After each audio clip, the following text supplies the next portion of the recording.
Welcome to the Trade Show podcast, the home for conversations with global leaders in the trade show and events business. Our show will bring you face to face with experts who speak about the possibilities and trajectories of this $50 billion industry.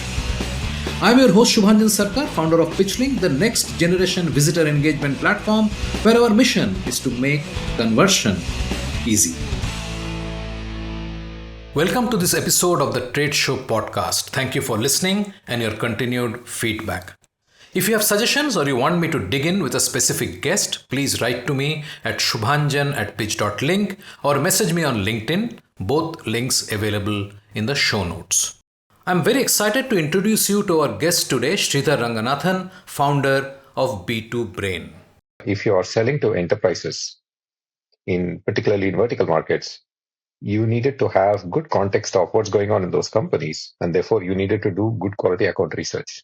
So B2Brain's first focus was to automate account research for companies and generate insights specific to the business or the products and solutions you are selling.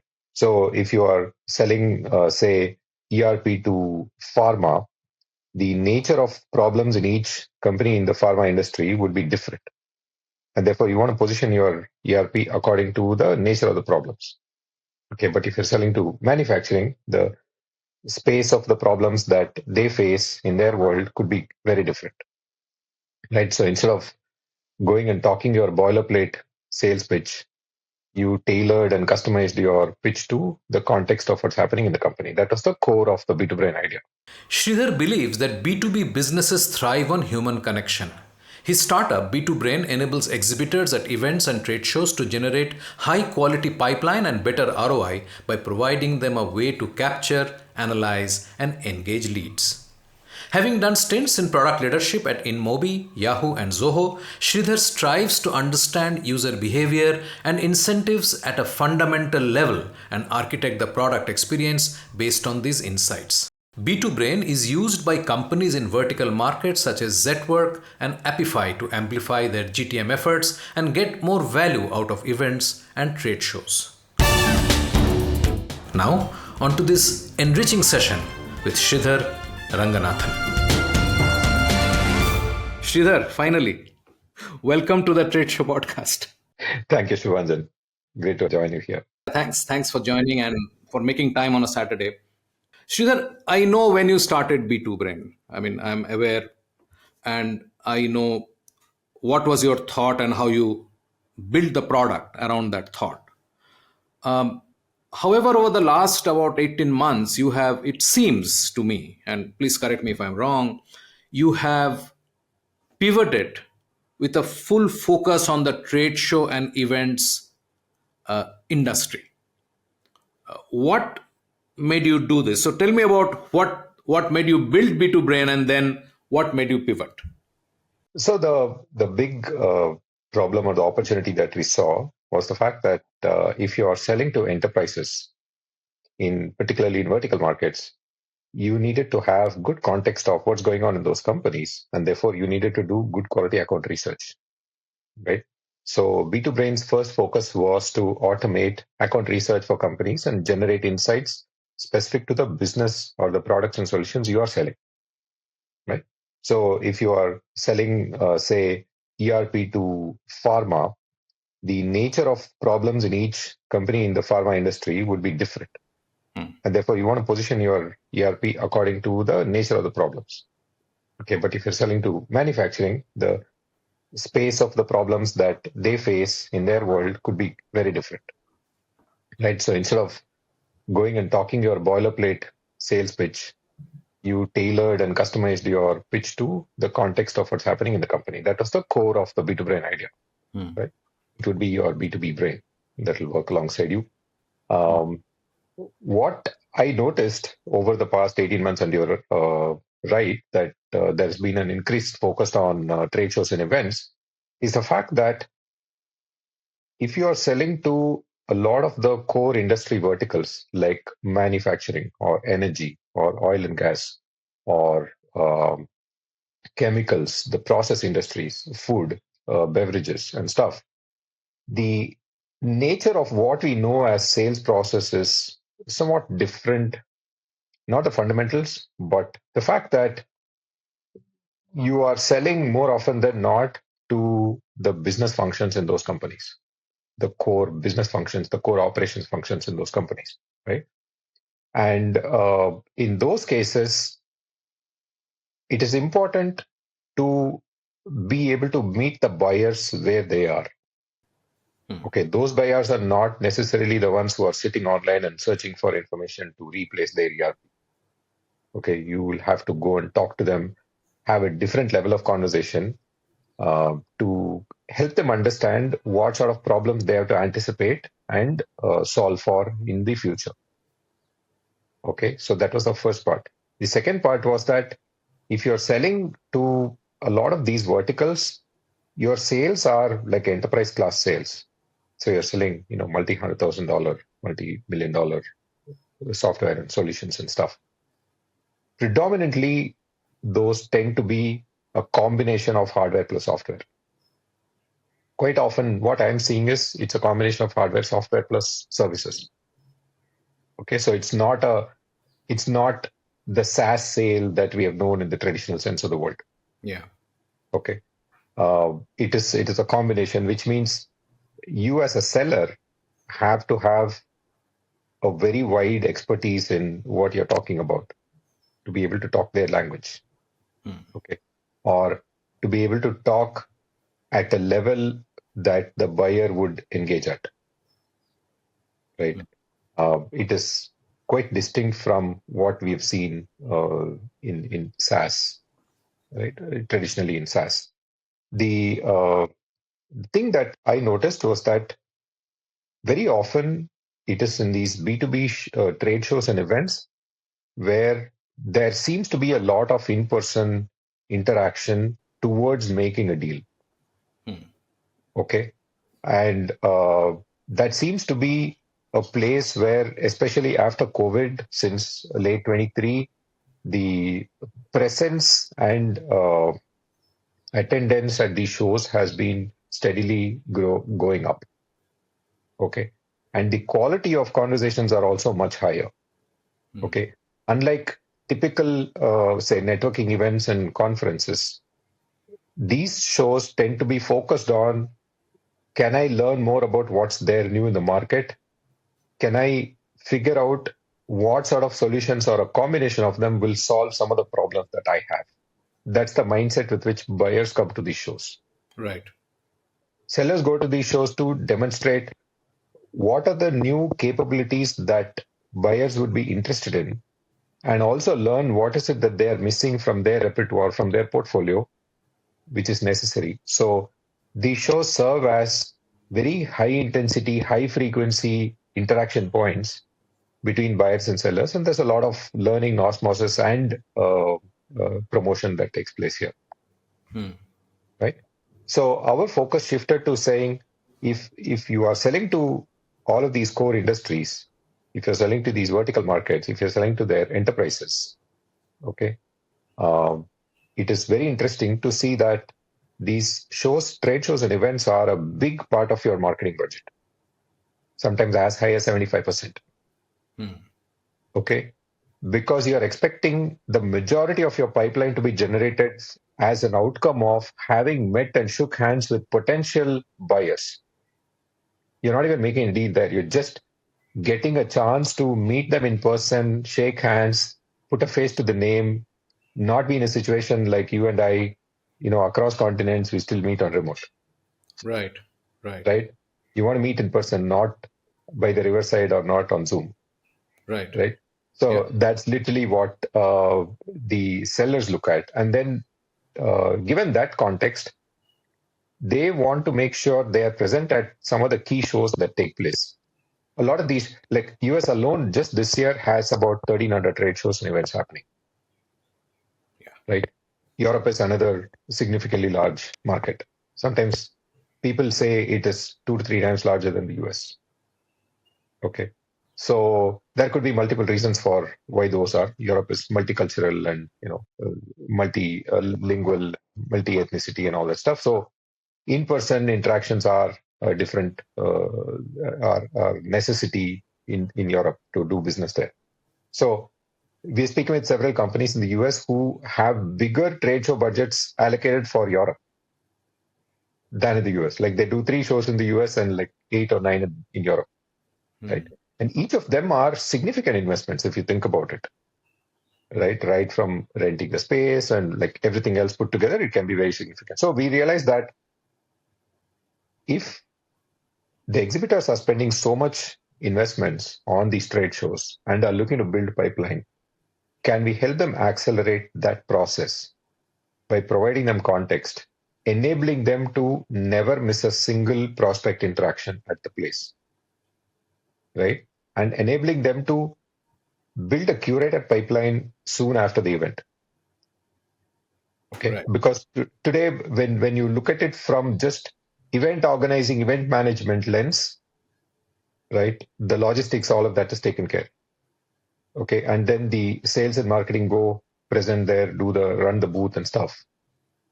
We noticed a crucial gap between these, what happens at the event and the follow through in order for them to build the pipeline. Yeah. So that's the gap we have been addressing with B2Brain. It's very interesting. I'll just sort of put in one thing. The work that you do otherwise, I mean, in the sense that what you built B2Brain for, if you really think about it and you think of the discussion around this, the focus of GTM over the last, I would say 4 or 5 years has boiled down to intent. Right. So we are all talking of signals and trying to find the intent, and pretty much from the online activities that the company is doing, from the press releases they're doing, or the quarterly or monthly investor calls that they're doing, and so on. So we are basically trying to glean from this that this company is potentially going to invest in this area. So thereby, since I'm part of that area, so that's the broad thing. But like we know, a lot of them are not really signals, right? However, I mean, I strongly believe I'm just trying to sort of add to what you said. Trade shows are possibly the purest form of demonstration of intent, of wanting to engage of something in the near future. It may not be today. Unfortunately, a lot of our focus is to identify from the visitors who is going to buy today.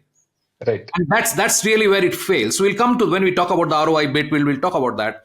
But the fact is, nobody is going to, in many cases, pay registration fees. In many cases, I would say it's a 50-50 kind of split, where 50% are free, 50% are not, and so on. Book a ticket, spend 3 days, walk the aisles. They're not coming there. I mean, no matter what you tell, they're not coming there for the concert. They're not coming there to meet only friends. Correct. I mean, those are bonuses. Of course, yes. They're great. If in the evening there is a lot of entertainment and noisy music and you can possibly shake a leg, great. I mean, there's nothing wrong with that. But that's not why they've come, therefore. Right. So, like you said, any other investment of this magnitude where you are really in front of people who have demonstrated their intent to be there and to walk into your booth and so on, not the ones where you give free swag and so people come and pick it up and go away. I mean, that's another problem. We can talk about that if you want. But genuine conversations, and we neither capture it properly nor follow up properly. I was talking to Paul Woodward and then also Adam Perry, who runs a bunch of, he runs the events industry website, and he does a few event tech events based out of Manchester. 70%, I believe, and please tell me whether this resonates with you, 70% of exhibitors never follow up. Never, not even thank you for coming to the booth. I mean, it may be exaggerated. It may be like 60%, but would you? I mean, I don't know. I mean, do you hear any of that? Yeah, there is it's actually a very very pertinent statistic, if you will. So I was speaking with somebody, and he mentioned this particular context. So the two things you said are very true. One is, if I'm taking a flight going to a different place, spending 2, 3 days, I have enough expenses like flight, Uber, both ways, right? And the stay and the food and whatever else. And that's twice over.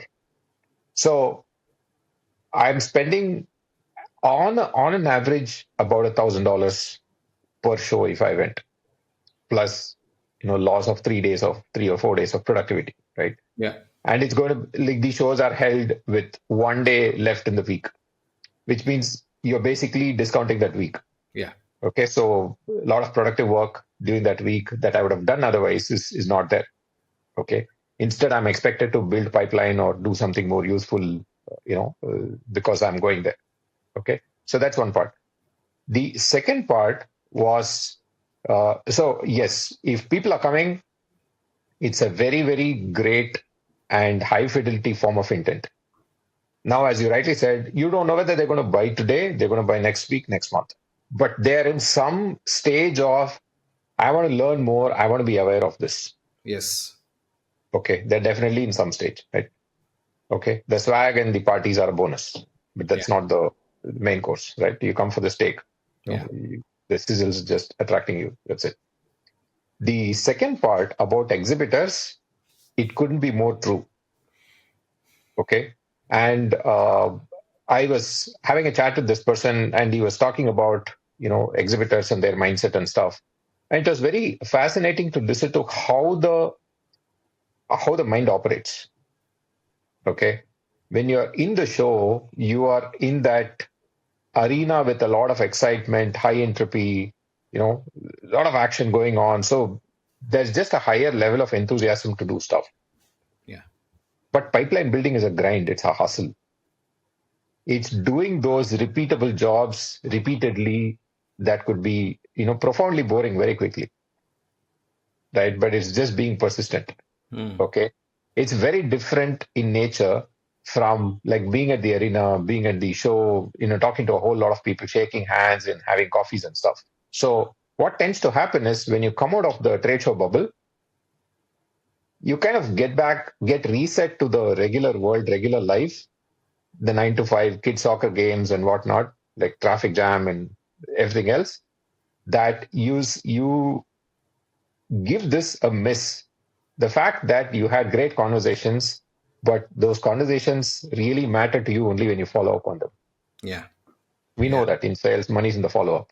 Yeah. Right. I was speaking with Mark Vanderhoff, and he said, this very interesting thing. He runs a sustainable manufacturing community in the West Coast, and he said, speed to lead is the need. Right. So, in fact, you can go one step further and say that speed to lead repeatedly, persistently, right, consistently is really the thing that moves the needle. Right. Okay, so I wouldn't disagree with those numbers. The numbers can go back and forth a little bit, but yeah, that's and I've heard when we speak with companies and like we talk to them about how do you make sure that you're not missing the need to follow up with specific people. For example, we had a customer exhibit recently at one of the recent shows, right? They had about 140 leads, visitors that they scanned. Okay. And at the end of the show, we ran this whole analysis report to find out of those 140, and they also could like make some notes at the end of the conversation saying this is what is the next step and stuff like that, right? How many were product inquiries? How many were demo requests? How many were, asking for more information? Like how many were follow-up calls and all that stuff? And then, so you are now back in the office. Monday morning, what are you going to do? Okay, who are you going to talk to? In the first week, who do you need to kind of get back to? The next week, who do you need to get away? Somebody's visiting. People also get on flights and go to places where they are on the road for 2 weeks. Yeah. So you meet them on Thursday of your show. The next week they're at the next show. Following up with them the next week is of practically no use. Correct. Right? Because that mail will get lost in the pile of everything else that's coming. Yeah. Okay. But exactly following up with them the Tuesday after would make a huge difference. because they'll be back in office and you would be in the top of the inbox. So very nifty small things like this, oftentimes boring, but extremely high valued, are about as important as the 50K investment that you put in the show to send your team and put everything and exhibit there. Right, right. So my question, and I'm no trade show veteran, right? So I don't know about you, but I mean I've attended a bunch in my life, but I can't by any stretch say that uh, I know it all, even remotely. So and this has been on for ages. I mean, I had a chat with a gentleman called Enrico, and he's out of operates out of Dubai, and runs a event related research consultancy, and he incidentally wrote a book on. So the point he was making is, event is something we are doing since the beginning of civilization. Okay, Right. and he has a very cogent, very Yuval Noah Harari type of story. Okay, but the point is, why is event ROI still such a black box? So first, I think is that how do you define ROI is not consistent, Hmm. right? Um, so in my previous job, I was at InMobi, Hmm. okay, one of the biggest mobile advertising networks, right? And the Mobile World Congress in Barcelona is one of the most important events of the year for us. Right. Probably the biggest event for us, right? And naturally, we were in the mobile world. We're literally the forefront. We're talking early, 2011, 2012 kind of time frame, like about a decade ago. And this was massive, okay? But the beautiful part for us was, I don't think, at least in the couple of mobile world congresses that I went to, we ever winged it. Prep would start 45 days ahead of time. Hmm. Okay. We would of course book a booth, and like there's a whole marketing angle of setting up everything, making sure you are very nicely presenting yourself. Okay. We would be about 25 people strong, flying in from multiple regions, from Europe, from the US, from India, from Singapore, like a bunch of people there, right? And there was this extremely high degree of rigor about how to prepare for it.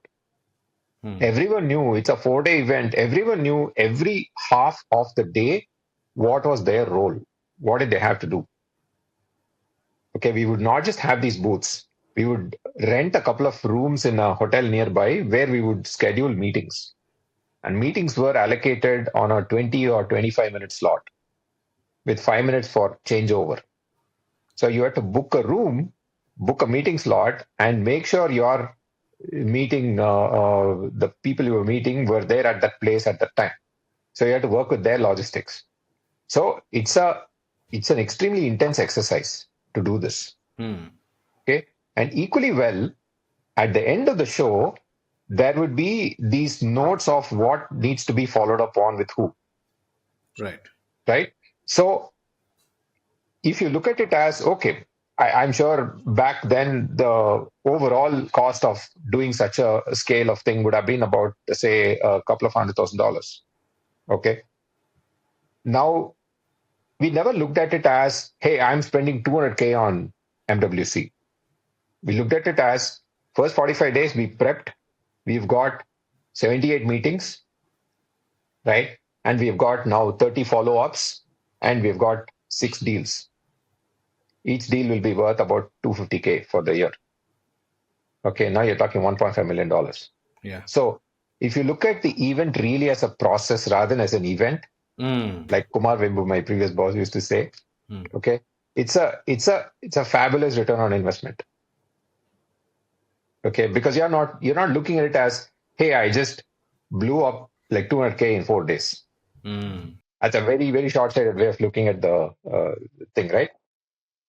Now, not often do people think it's an ongoing thing. People think it's a blockbuster. Yeah. Okay, and in the war between Netflix and Blockbuster, you know what happened to Blockbuster, right? Yeah.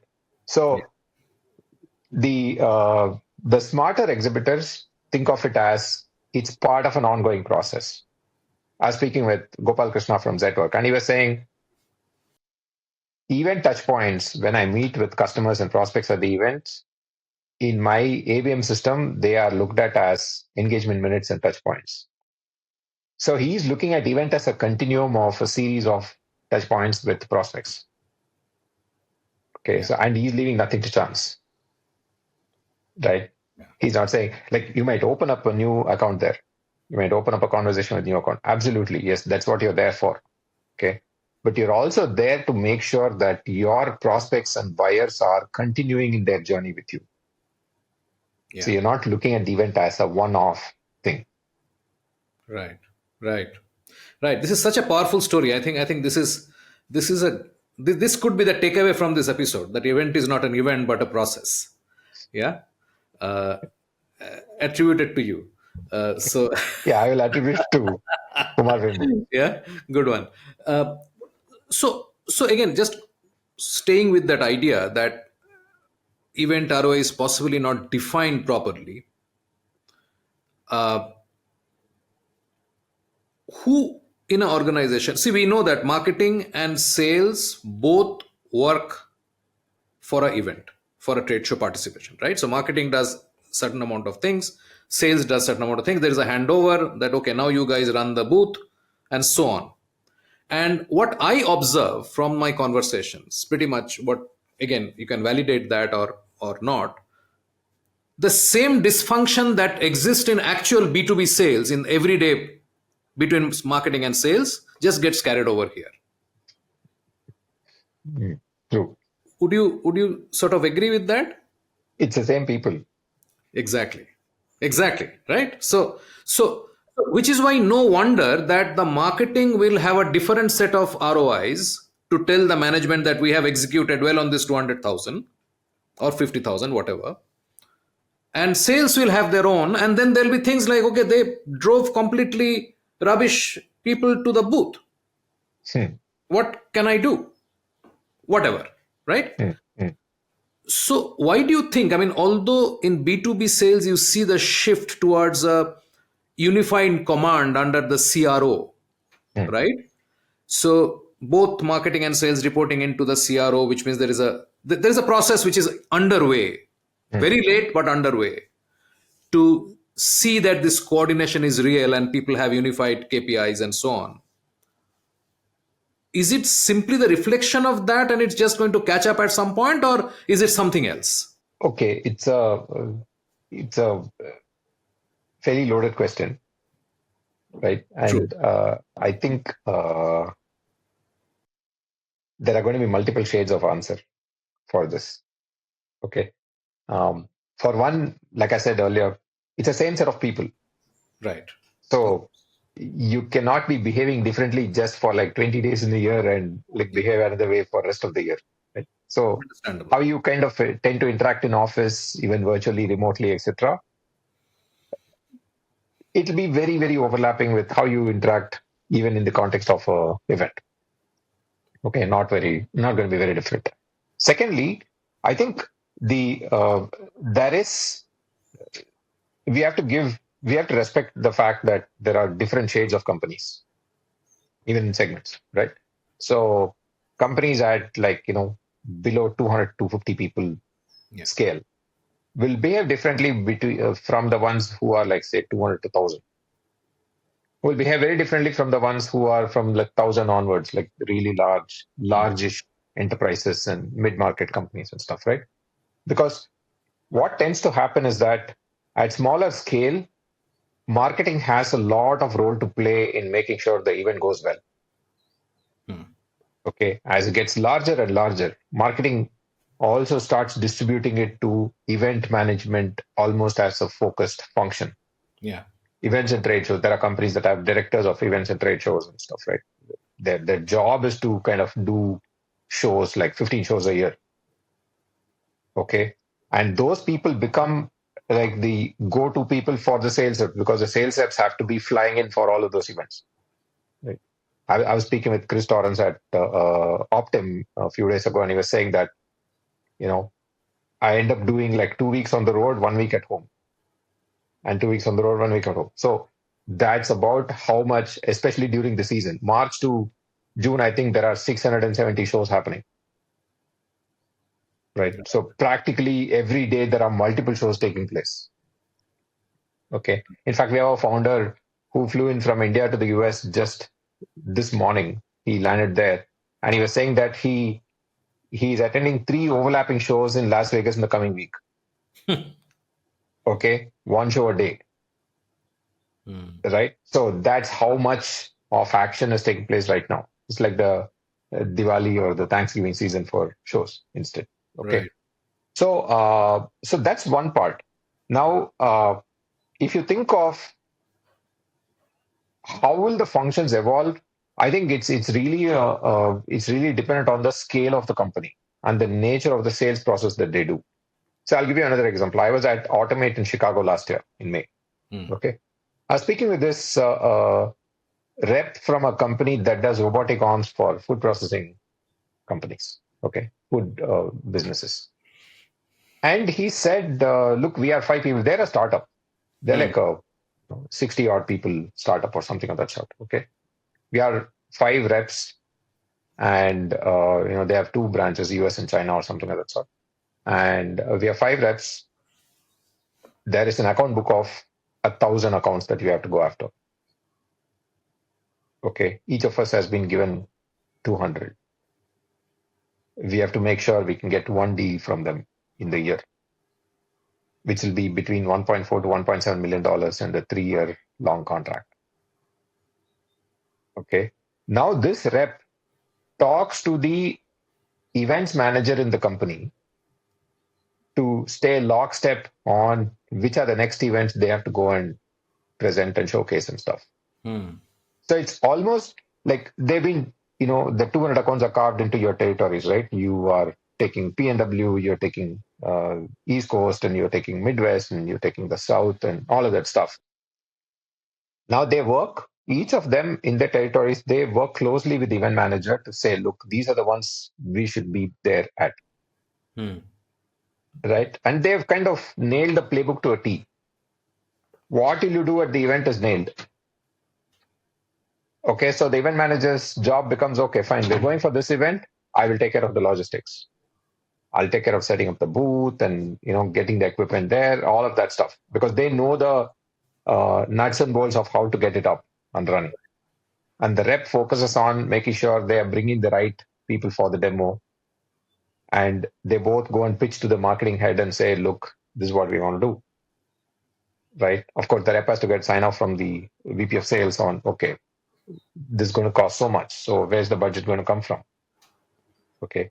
How much of it is yours? How much of it is mine? All of those questions need to be answered. Right? So I think the way they tend to operate is going to be very company size and sales process dependent. Right. Okay, because this rep's job is, look, there are going to be 7 shows this year that I want to be in my territory.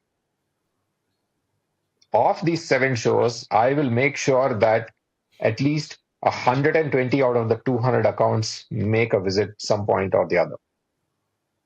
Because then the chances that I can get them moving forward in my pipeline is very high. Right. If they don't come, I have to do more efforts to do that. Right. So they are taking greater control of, okay, how do I make sure I am building my pipeline towards my goal? Right. Right. But if you look at an event as a centralized expense, okay, and everybody coming and doing their part and going and missing the bigger picture, then you need strong project management in order to actually be able to say that, okay, I actually got ROI. Because like I said, in the case of InMobi, there was very clear structure on, have you done your 11:40 to 12:05 meeting at this place with this person, right? So if I'm going, even my flight tickets are booked based on the fact that I'm signing up for X meetings to be done, right? Forget flight tickets. Like, to get a ticket to MWC, you got to pay some, I think, $890 or something like that per head. So it's no small money.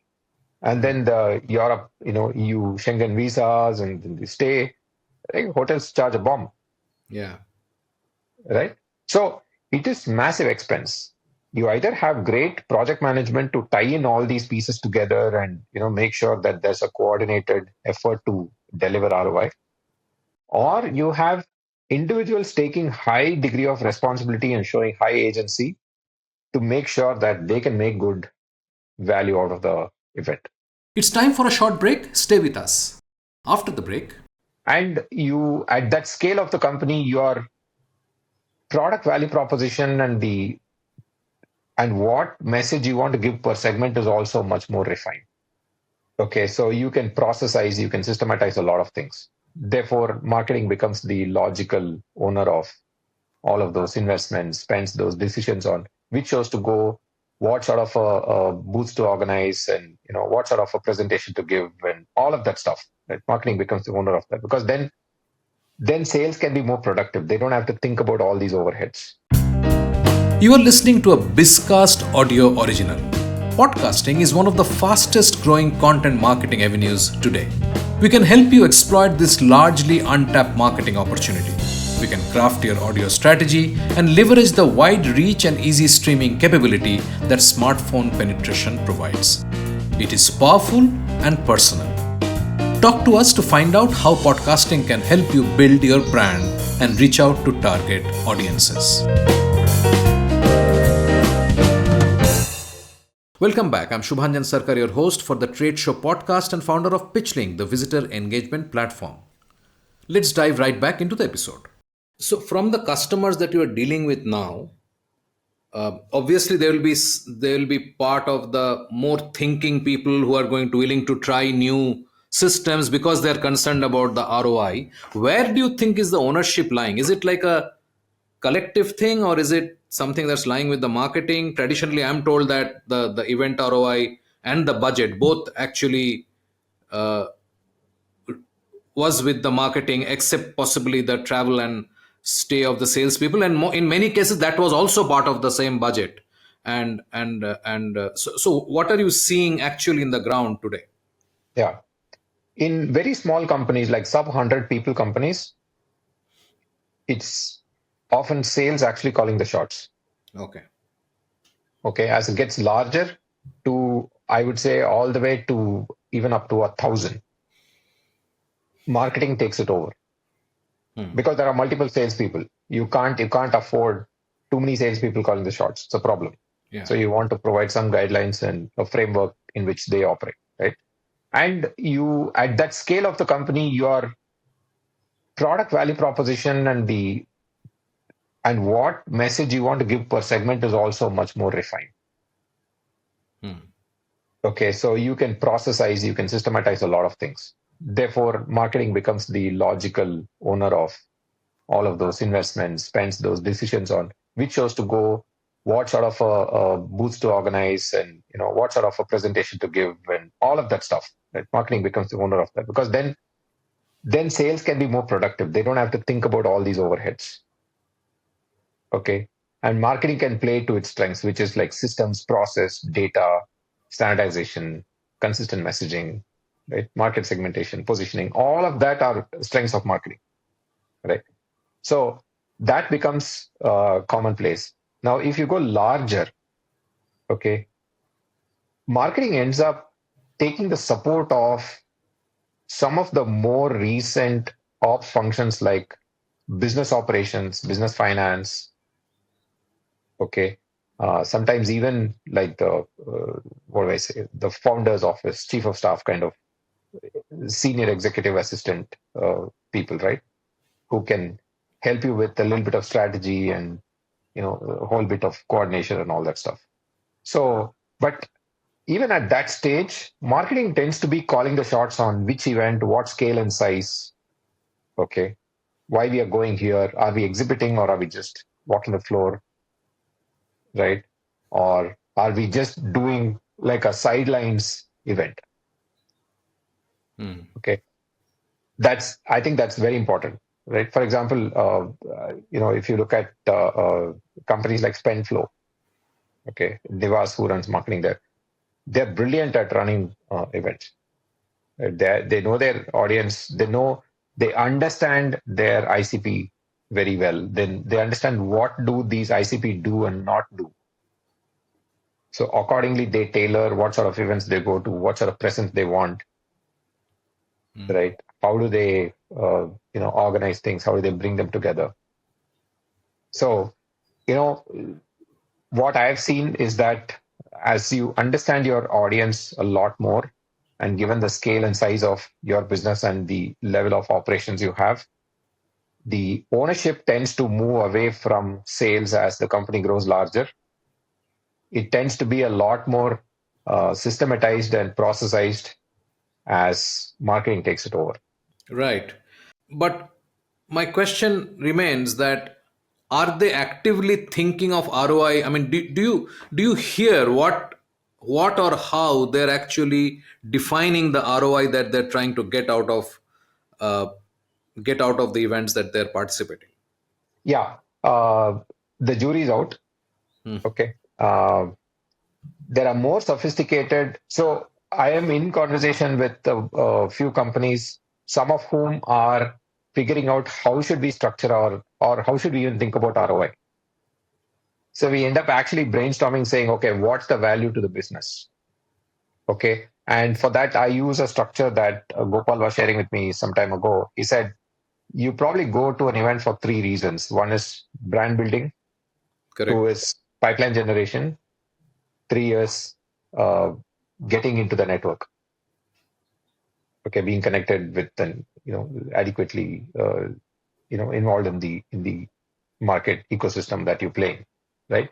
So if you look at it that way, brand building is probably it's fuzzy.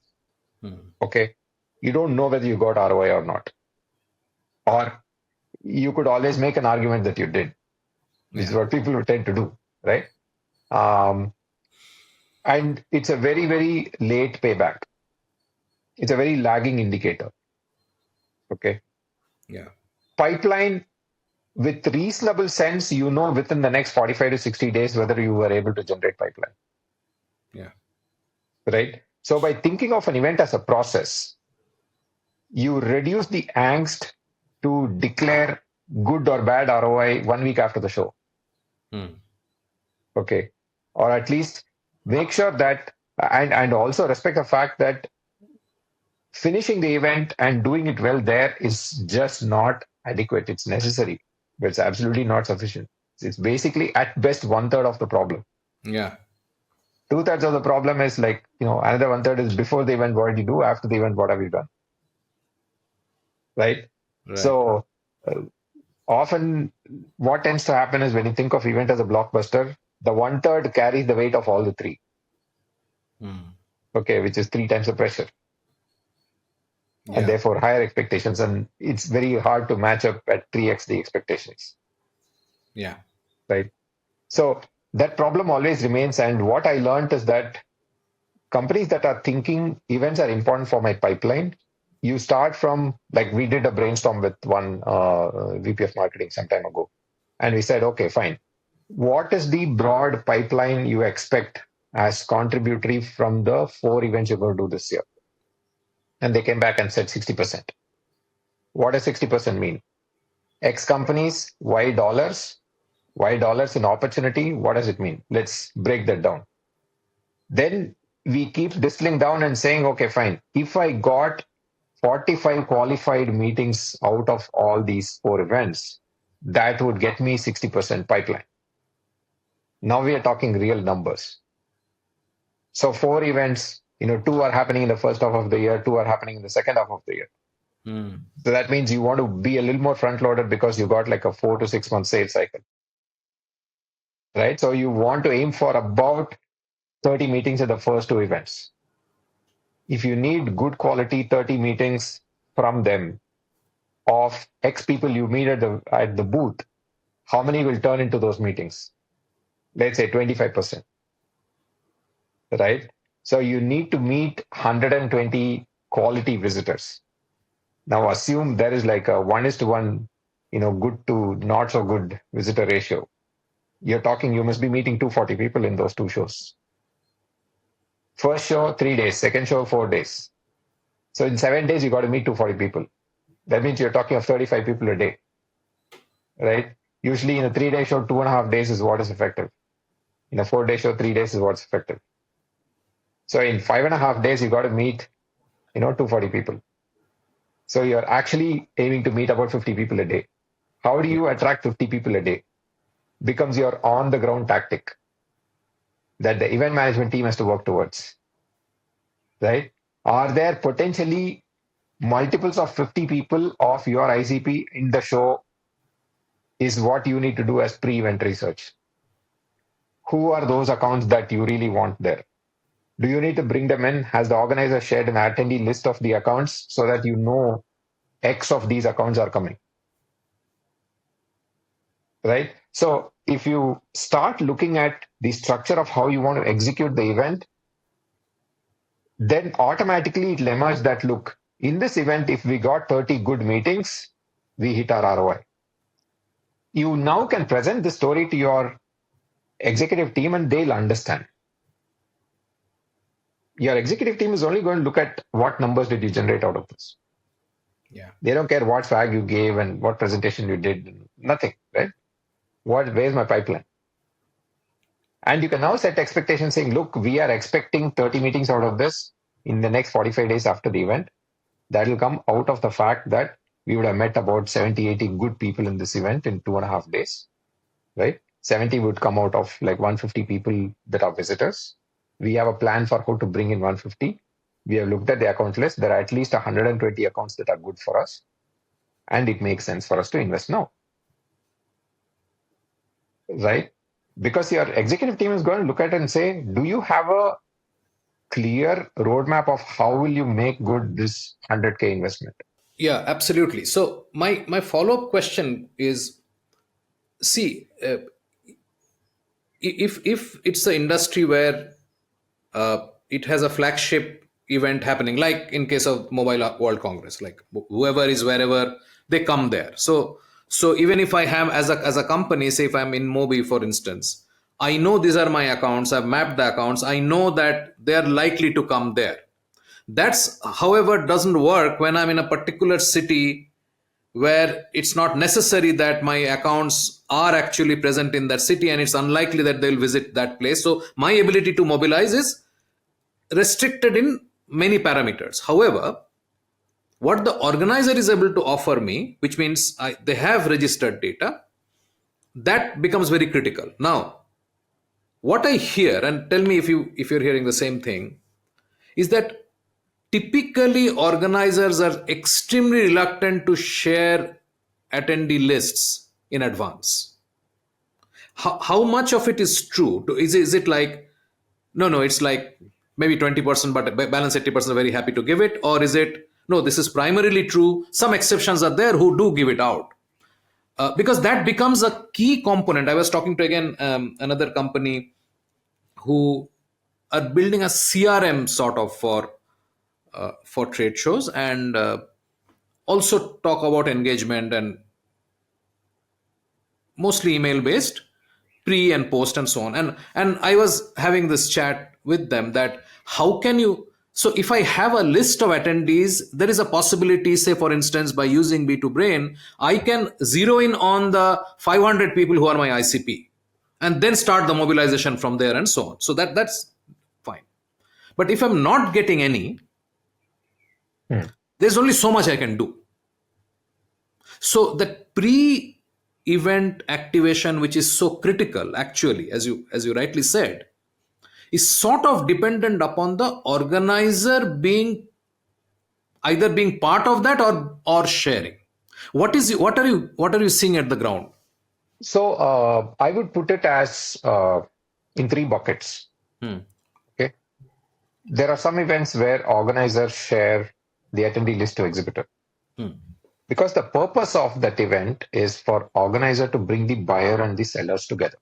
Correct. That's a stated purpose. Correct. So, that's why each one is wanting to be there. Buyers are interested because they want to know what are the solutions and spend quality time with them. Right. Sellers want to know who is going to come so that they can decide who they have to send from their end. Right. So that's one bucket. The second bucket is, as the event gets larger, organizers, rightfully so, are also concerned about will this list start getting floated in the market, right?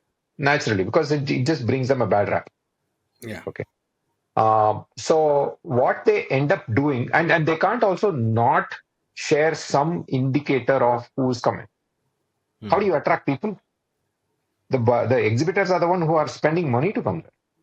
So how do you attract them if you don't tell who's going to come? I can't keep that a secret. You can't keep that a secret. So they do limited exposure. By that, what I mean is they might say, here are the companies that are coming. This is an event about procurement. So you can decipher that people in the procurement function from these companies will be coming, which is not terribly hard today, right? It just Yes. takes work. Okay. So they do limited exposure. Okay. The third is more often than not, if you have if the organizer has put out a mobile app for the event, invariably they publish a directory of whoever is attending. They just don't give it. It's only accessible to the people who have the mobile app and the login credentials for that event, right? It's a lot more work if you want to prospect them beforehand, or if you want to pre-book meetings, or if you want to engage with them pre-event, because you got to do it from the mobile app, like go one by one. And I think in business, just given the fact that it takes 3 to 6 to 12 months to close a deal, sometimes like as long as 1.5, 2 years and stuff, it is just natural that, if you are an exhibitor, you're paying money to be there at the event, you have an ability to actually reach out to these people and try and secure some conversations, something going on with them, right, beforehand, so that you have a semblance of how to engage with them at the event, right? So it's these three buckets that I am seeing, at least from the inputs that I got from all the exhibitors. We only focus on exhibitors, right? Sure. So if you're a freeloader, you're just trying to kind of get into the event and do something about it, you are at the mercy of the public domain. Yeah. Okay, whatever is there, right? But as an exhibitor, I see these three shades. So I wouldn't think. But again, let's also be clear. Events like the Mobile World Congress or the CES and stuff, like where there are like thousands of people walking in. Lakhs. Okay. Yeah, lakhs. Yeah, exactly. CES, I think, had like what, 101,000 footfall this year, or some fairly large number, right? Very, CES very. had, I think, about 3,000 plus exhibitors this year. So, Right. of course, 4 or 5 days, Las Vegas, anybody walks in, So, I think those are a different class of events, if you will. Agreed. Right? But in the interest of, so what is the event organizer's incentive to share or not to share? They want to share because they want to showcase that, look, I'm actually bringing in the right people that matter to you. So you will come back and exhibit with me next time as well. You use me as a channel. They want to be positioning this event as a channel, right? As an acquisition channel. What is what are the downsides that they would consider before showing the information? What if you use this information offline and never came back and renewed with me? What's my repeat value to you next year as an exhibitor? Okay, that's one constraint. Second is, what if this information gets floated out in the public domain that it's almost, tantamount to breach of confidential data or breach of user privacy and so on. So there is a security and data privacy issue, and there is a threat to business model issue. And these are the two large issues they might consider before they to decide what level of fidelity of information they want to give to exhibitor. Yeah, absolutely. I get that, and I understand that they will give you access, like the post that you had made. They will give you access to their database based on what you scanned, and and they will give you whatever the attendee has filled up in their registration form or whatever. However, one possible solution that could come is that the organizer gets more organized with the data, and then as an exhibitor I can say, okay, this is my ICP, and give me the list of people whom I should be actually talking to, the reason I'm coming there, right? So that has to be, so you're not giving it to the exhibitor to actually do that and so on. Like you said, don't expose limited. And I think the point of exposing the name of the companies is actually very good, very useful, and it can be actually very well harnessed with tools like B2Brain, uh, because you know your ICP, you know who is your buyer, you know that this kind of buyer is coming here, so if these companies are coming, it's likely that this person will be coming, and so on. But I think the solution possibly resides at the organizer's doorstep, because I think that way, I mean, for all the reasons that we just said, why it is required and why they need to protect, and everybody told me, who, I mean, whether I'm talking to somebody in UFI or IAE or whatever, that this is like their crown jewel. It's like protected with their life, which is fair, which is fair. But what's unfair is that if the exhibit is not able to leverage that, then what's the point? Yeah. Let's move into this last thing that I thought I should talk to you about. What do you see are the real, so ROI is a challenge, so that's a very big high level challenge, right?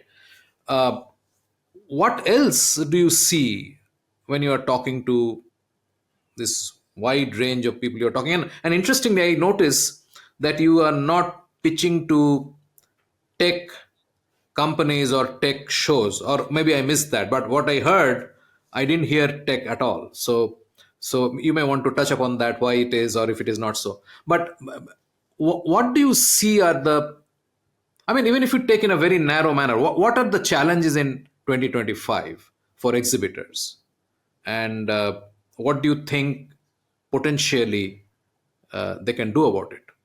Yeah. Okay. Uh, Tough question. Thanks for asking them. Makes me push my boundaries further. So, see, for one, uh, I think the couple of years of COVID kind of reset a lot of muscles in us. Yeah. Okay, and getting back to being comfortable having human interactions is a very unspoken high first order challenge for a lot of people, because ultimately you make good the event if the people there can actually hold their own with some stranger multiple times, like 35 times in a day, right? So I think there's that human element that's very important to kind of improve and build that muscle around. That's one. The second is the whole mindset shift towards think of the event as a process. Okay, let's kind of look at a contrasting example, right? Let's say Google Ads is a channel for you, acquisition channel. You want to make a change, you make a change today. Tomorrow you see the result, you make a change tomorrow. It works at a frequency of a day for you.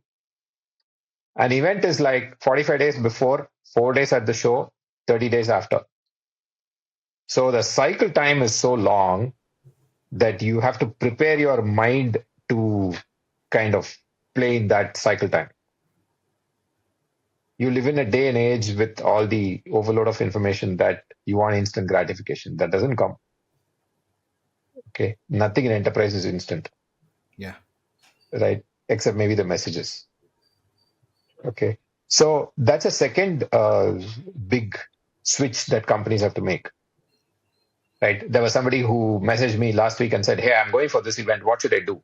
I said, "When did you decide you want to go?" He said, "This morning." And the event started like during the week.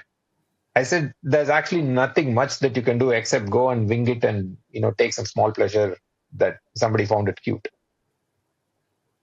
Okay. Because you're talking, this is serious effort. It's serious money. Even if you don't realize it, your company is spending serious money on it, right? Like, for example, ProMat just took place in Chicago. Okay. I was at Modex in Atlanta last year. And they were saying, there was this one exhibitor I was talking to, and they said, next year for ProMat, we had to confirm, Modex and ProMat are like cousins, right? They're done by the same industry body. Next year in Chicago for ProMat, we had to confirm the booth and our desired booth with the location before this event ends, and we had to pay like 50% upfront this month, this year or something. And your booth is like $200,000. So you're locking up 100,000 for a year Okay, and you're going to cough up another 100,000 in January in prep for March, right? Mm. So these are non-trivial investments, which means you plan, you kind of have a clear story. It's almost like, you probably have heard this quote by Steven Spielberg. Okay. I heard it in one of the quiz shows. He once apparently said 99% of the movie is done. Now all we have to do is go and shoot it. Right? Yeah. And that quote has stayed with me like several years. It's incredible the amount of prep that you do. It's almost like the big fat Indian wedding. Yeah.